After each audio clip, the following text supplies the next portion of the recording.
McDonald के अलग चुनाव क्षेत्र की बात गांधी जी ने तो कभी मानी नहीं। लेकिन मुसलमान, सिख और ईसाइयों को तो अलग चुनाव क्षेत्र दिए गए हैं। वो उसका विरोध क्यों नहीं करते? सिर्फ हमें ही परे रखने की कोशिश क्यों कर रहे हैं वो? महात्मा जी के तरीकों की गहराई को समझना हम सामान्य जनों के बस में कहा। लेकिन महात्मा भी कोई अमर व्यक्ति नहीं है, ना ही कांग्रेस। महात्मा जी का विरोध करने के बजाय आप ये क्यों नहीं मान लेते कि वो छुआछूत दूर करने की बात को गंभीरता से ले रहे हैं?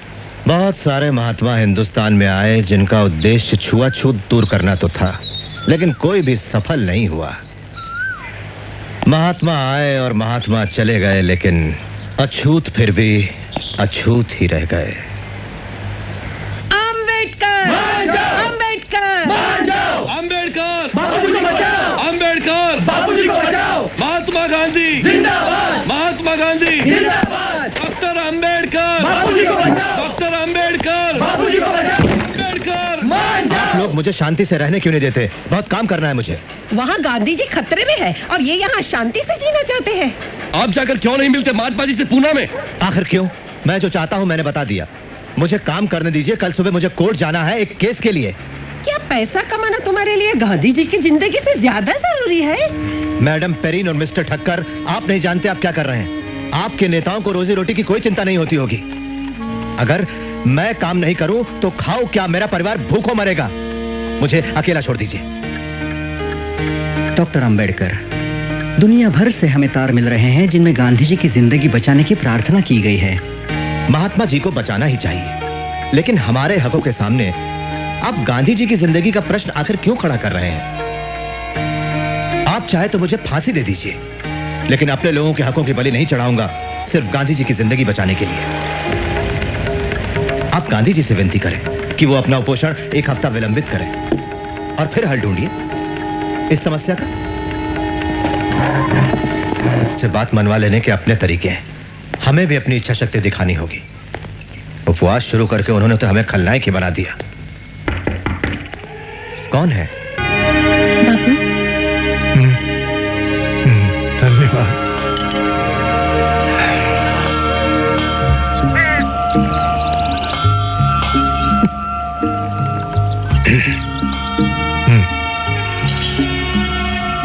वल्लभ भाई, मेरी ईश्वर के साथ लड़ाई शुरू होती है।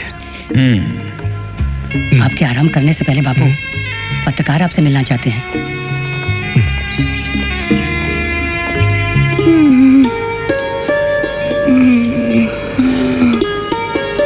रमा,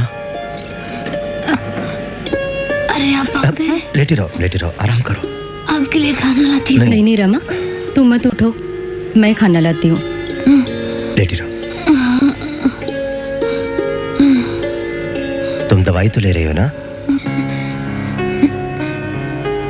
क्यों लड़ रहे हैं आप गांधी बाबा से? ये तो मेरे भाग्य में है। ना लड़ो तो हमेशा ऐसे ही रह जाएंगे।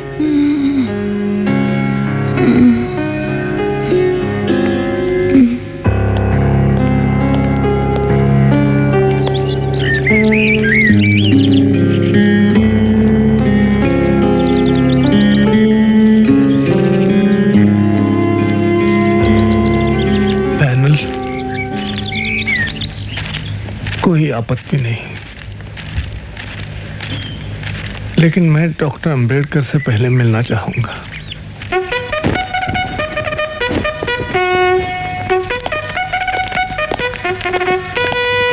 नमस्ते। नमस्ते। चलिए।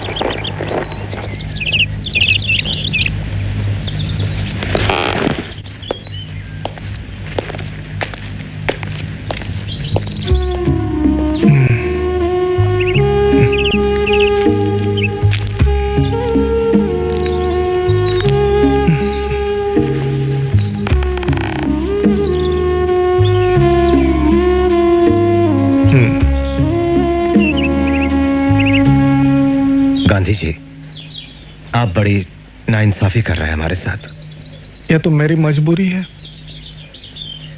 आपका क्या सुझाव है? मुआवजा, अलग चुनाव क्षेत्र की मांग छोड़ने का। मैं समझ गया। आरक्षित सीटें, पर उनकी संख्या में समझौता होना चाहिए। मेरी बात सुनो अंबेडकर, मैं सदैव आपके साथ हूं। आप अछूत हो जन्म से, मैंने खुद को अछूत मानना अपना लिया है। आप मुझे बचाना चाहते हैं, मैं जानता हूं। जी गांधी जी, मैं अलग चुनाव क्षेत्र की बात पर अड़ नहीं रहा हूं सिद्धांतों की वजह से। हमारा मानना है कि अल्पसंख्यक विधानमंडल में भेजने के लिए ऐसे लोग छांटें जो सिर्फ नाम के नहीं, उनके असली प्रतिनिधि हो। बहुत अच्छे, लेकिन ऐसा क्यों कि कुछ सीटों के लिए पैनल और कुछ के लिए सीधा चुनाव? इससे तो एक अनैसर्गिक विभाजन हो जाएगा शोषित पीड़ित वर्गों में, और आपस में बंटवारा भी। क्यों ना पैनल के द्वारा प्रारंभिक चुनाव करें सभी सीटों के लिए? ठीक है, सभी सीटों के लिए पैनल मंजूर है मुझे। शाबाश। अब पैनल बना हो 5 का बजाय 2 के। मैं आपको वचन देता हूं अंबेडकर, आज से मेरी पूरी जिंदगी इस देश से छुआछूत को जड़ से मिटाने के लिए ही अर्पित होगी। अब बाकी बातें विस्तार से इन साथियों के साथ। मैंने अपने बाकी साथियों से बात की है। प्रांतीय सभा के लिए वो लोग 126 से ज्यादा सीटें देने के लिए राजी नहीं होंगे। लेकिन हम लोग 197 सीटों की मांग पर अडिग हैं।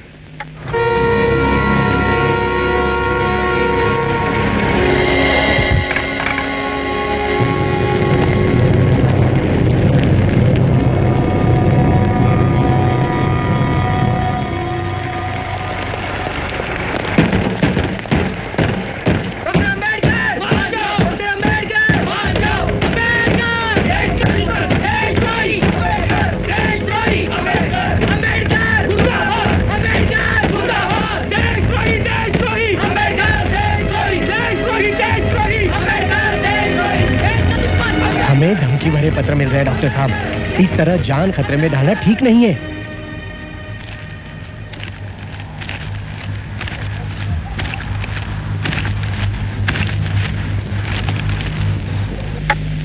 तो हम सहमत है 148 सीटें देने के लिए, और हिंदू सीटों में से 10% सेंट्रल असेंबली में। लेकिन प्राथमिक चुनाव की व्यवस्था 10 साल के अंत में खत्म होनी चाहिए, और आरक्षित सीटों का सवाल अगले 15 साल तक जनमत से तय किया जाना चाहिए। डॉक्टर अंबेडकर, सुरक्षित सीटों और अलगाव का पाप बढ़कर महापाप हो जाएगा अगर हम उसे खत्म करने का जिम्मा पीड़ित वर्ग की मर्जी पर छोड़ दे। और जनमत संग्रह के लिए 15 साल का समय मांग रहे हैं आप। मैं ये बिल्कुल नहीं मानता कि अगले 20 सालों में छुआछूत की प्रथा नहीं रहेगी, लेकिन जब सवर्णों को डेमोक्रेसी की तलवार का सामना करना पड़ेगा, तभी उनका अछूतों के प्रति अमानवीय व्यवहार बदल पाएगा। डॉक्टर अंबेडकर, आप समझते क्यों नहीं? गांधी जी की जिंदगी खतरे में है। तो क्या हुआ? ओह, माफ कीजिए। कोई बात नहीं, मैं किसी को साफ करने के लिए कह दूंगा। देवदास, बापूजी कैसे हैं? डॉक्टर ने कहा हालत गंभीर है, उनका ब्लड प्रेशर कम हो रहा है। उन्हें सांस लेने में तकलीफ हो रही है, वे बहुत कमजोर हो गए हैं। आपने सुना देवदास क्या कह रहा है? डॉक्टर अंबेडकर, मान जाइए, जनमत की बात को ना उठाइए, मान जाइए।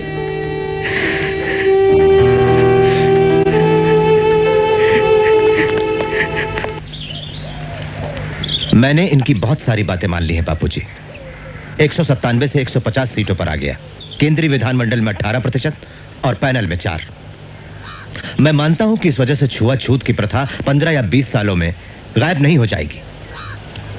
मेरा प्रस्ताव है कि इस मसले पर 10 सालों में पीड़ित वर्गों का मत संग्रह करा लिया जाए, लेकिन ये लोग इसका विरोध कर रहे हैं। आपको मतलब इससे सवर्णों की धीरज की अग्नि परीक्षा हो जाएगी? विचार बुरा नहीं,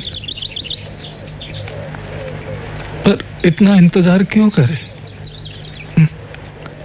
क्यों न 5 साल में? सवर्णों के अछूतों पर सदियों से किए हुए अत्याचारों के खिलाफ अछूतों के अंदर जो पीड़ा और नाराजगी है, क्या उसे बयान करने की जरूरत है? तब भी आप सोचते हैं बापूजी कि 5 साल? जानता हूं आपको हक है अपने बचाव की मांगे करने का, पर अपनी इस मृत्युशैया पर लेटे हुए मैं आपसे उदारता की अपेक्षा रखता हूं। थोड़ी मोहलत मांगता हूं सवर्णों के लिए। उनका ईमान अब जागने लगा है अंबेडकर। कानूनी उपाय करेंगे इस वक्त तो फिर हृदय परिवर्तन और आत्मशुद्धि के इस कार्य में विलंब हो जाएगा। लेकिन बाबूजी, ठीक है जनमत, लेकिन 5 साल के अंदर।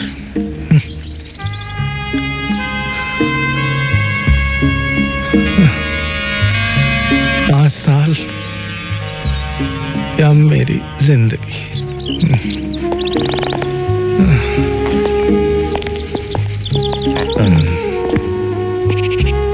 डॉक्टर अम्बेडकर, हमें अब चलना चाहिए।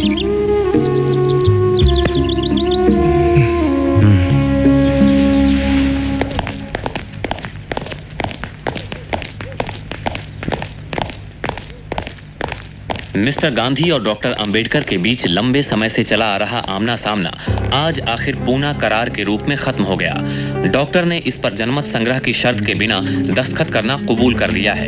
इस समझौते पे डॉक्टर अंबेडकर और पंडित मालवीय दस्तखत करेंगे। इससे गांधी जी का दीर्घ कुपोषण भी समाप्त हो जाएगा। मां फलेषु कदाचन मां कर्म फल हेतुर्भु माते संगोस्त्वकर्मणि।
डॉक्टर अंबेडकर, एक बार फिर लोगों के मन में आप गुस्से की वजह बन गए।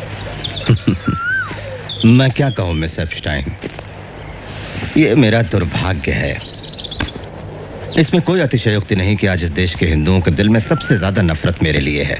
मुझे देशद्रोही करार दिया गया, नाशक ठहराया गया हिंदुत्व का, इस देश का सबसे बड़ा दुश्मन करार दिया गया। लेकिन जब ये धुआं हट जाएगा और जब इतिहासकार निष्पक्ष होकर मेरी जिंदगी का वापस लेखा जोखा करेंगे, तब उन्हें जाकर मेरी देशभक्ति का एहसास होगा। ऐसा अगर नहीं हुआ तो? नहीं हुआ तो मैं परवाह नहीं करता। मैं जानता हूं कि पीड़ित वर्गों का मेरे काम में असीम विश्वास है। ये पक्का है कि मैं उनके दिल में हमेशा बसा रहूंगा।